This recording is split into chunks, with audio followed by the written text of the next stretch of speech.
nongeye kubasuhuza nshuti bakunzi mukurikiye Bamboo Rwanda TV muri uyu mwanya ndetse n'iyi saha, mbaha ikaze ko twagarutse mu gice cya 4 kigize ya chapitre twari twatangiye yo gukora ya ntebe ikozwe mu mugano.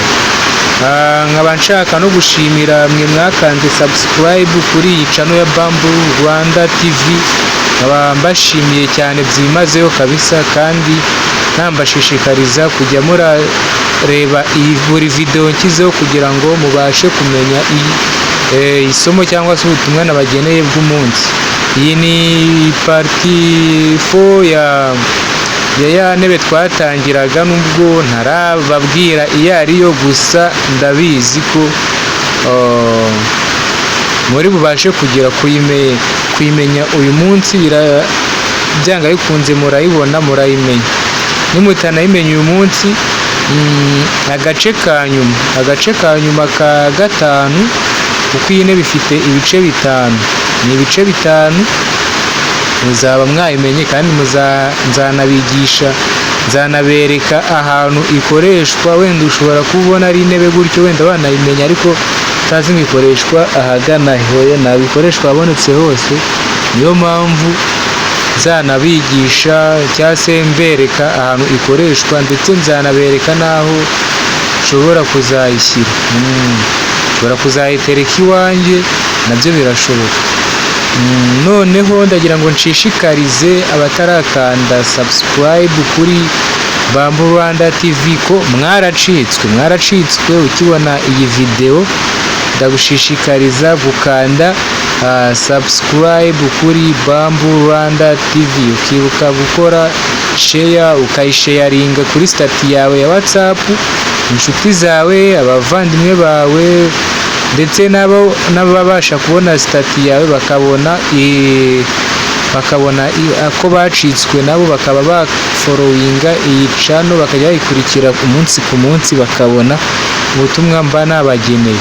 Nk'uko bisanzwe rero, ni ya ntebe twatangiye ya chaise. Ndayivuze ariko ndabizi ko n'ubundi mwamaze imenya.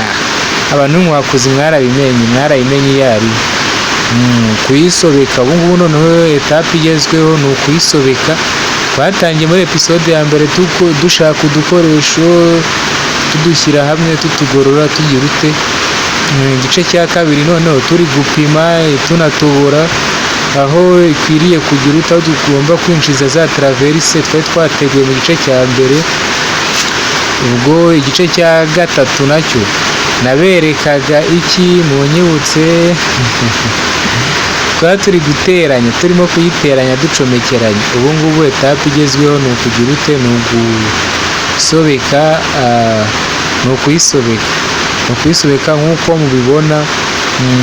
Nari ndimo ngira ute nyisobeka. Reka nze murebe neza, dore kariya gateretse hasi nagasobetse, mwayibonye uko nabigenje. N'ubu ngubu ndagira ngo murebe aka kagiye gusobeka aka kanya.